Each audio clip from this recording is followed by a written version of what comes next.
You would say just weeks ago to Senator Faruqi, off back to Pakistan, you're not just vindictive, mean, nasty, you bring disgrace to the human race. Lydia Thorpe ripped up Hanson's motion and threw it in her face before making her feelings known as she left the chamber. Extraordinary, isn't it? The issue today was Pauline Hanson tabling documents that raise questions about the eligibility of former Labor Senator, now independent, Fatima Payman, about her eligibility to sit in Parliament. Payman was born in Afghanistan and came to Australia as a young refugee. And as we know, many politicians who were found even unknowingly to hold dual citizenship, well, they had to quit Parliament in recent years, and some of them were then re-elected. The urgent investigation into Senator Payman's eligibility to sit in this Parliament under Section 44. Australians deserve to know that every member of this chamber is eligible under the Constitution, no exceptions. Senator Payman's situation, through you, Chair, raises serious concerns.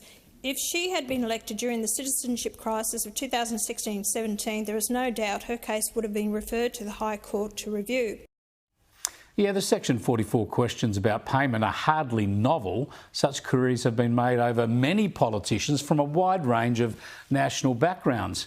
But Payman reckons focusing on her is racist. She has said, "I believe we're in danger of being swamped by Asians," in her first speech. In 1998 policy speech, she said Aboriginality would no longer exist under her party's policies.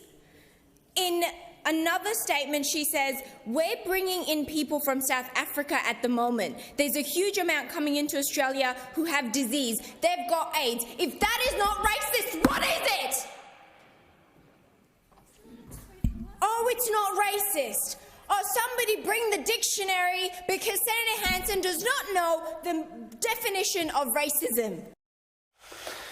And on it went. Ugly stuff, totally uncalled for. But with this particular Senate, we better get used to it. Joining me now is the One Nation founder and leader, Pauline Hanson. Thanks for joining us, Pauline. The heart of the claim here from Fatima Payman is that it's racist to question her dual citizenship. Now, we've had so many politicians knocked out in the past, from the Greens bloke there in Western Australia to Barnaby Joyce and whatever. I don't think it was ever about race. It was about dual citizenship, right? Exactly right. And Jackie Lambie, Malcolm Roberts from my party, they all were affected by it in the National Party, so everyone was affected by it. But, you know, when this was raised, her only defence for it was, I'm being racist, instead of dealing with the real issue here.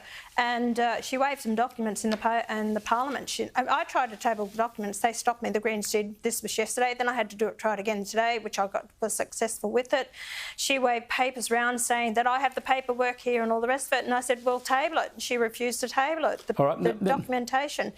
I mean, I agree with your point that it's not racist. Every senator has to prove that they're eligible under Section 44 if there are legitimate questions.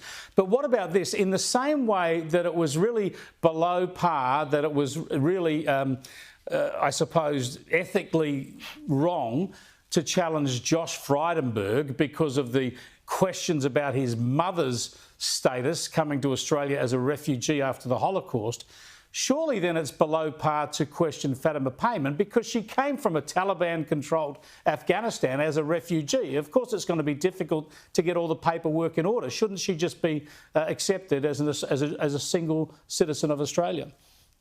Okay, legends. Imagine this.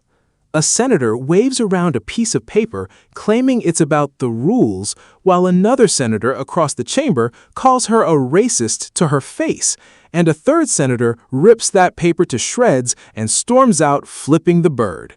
Welcome to Parliament, folks. Not a soap opera, not reality television. Actual government.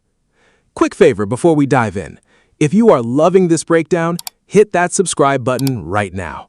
Over 90% of you watching haven't yet. It's free, takes a second, and means the world to us. Thanks if you did. Now, let's get into it.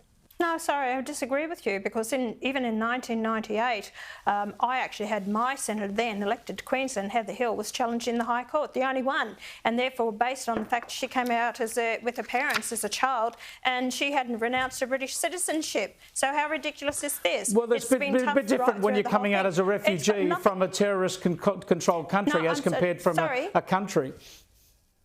She only applied to the embassy here and they said, oh, well, because the Taliban over there never even attempted to write over there to get it to best of my knowledge. Tell me if I'm different.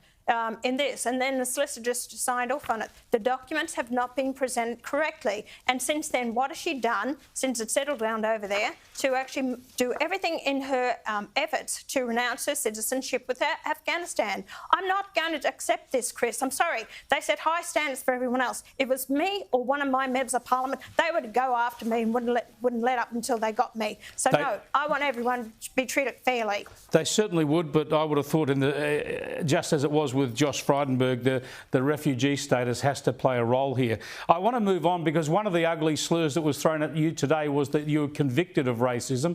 The reason people are able to say that is because of that federal court finding against you when you were challenged by Mehreen Faruqi, the Green senator. I've got here in my hands the paperwork of your appeal. You're appealing that decision, and I've had a look through it. It's quite a long series of documents, but you're essentially appealing every part of that judgment, that the thing was fundamentally wrong because nothing you said was about race. It was all about an immigrant complaining about the country, and then why not go back to where you came from? Well, that's right. So it's quite extensive. I think there's 14 points on the appeal where the judge erred in his decision-making and what he based it on. So therefore, you know, we're appealing this in the High Court, which won't come up before the courts till about August next year of 2025. So we've... Chris, who knows where it's going to go? All right, yeah. All I can do is push forward with this. And another thing is, as I said, people, it's not about Pauline Hanson. I warn people that who's going to be next. Are you aware that Peter Dutton has now been taken before the Human Rights and Equal Opportunity, the same thing, under 18C? Yeah, no, there's a similar thing. This is why it's concerning because, and one of the key points, I suppose, to summarise your appeal is that how can they talk about you focusing on someone's colour or their religion when you did not mention either their colour or their religion? That's exactly right. And if you look at 18C, it doesn't come under religion at all. It's not even mentioned. But the judge kept pursuing down that rabbit hole, or her defence barrister kept heading down the rabbit hole about Muslims. It had nothing to do with it. And they had to use that, even the evidence that she was given from people that she solicited to give up their affidavits based on what their feelings were. Had nothing to do with it. The whole thing was it was a whole sham as far as I'm concerned. That's why I've got to fight it on behalf of the Australian people for our freedom of speech and freedom of opinion. Yeah, I'm glad you're appealing it because it's going to be a fascinating case. So here's the setup. Pauline Hanson tabled documents questioning whether Senator Fatima Payman is even eligible to sit in Parliament. The claim? Payman, born in Afghanistan, might still hold dual citizenship, which would breach Section 44 of the Constitution. Sounds simple, right? Like checking if your gym membership is still active.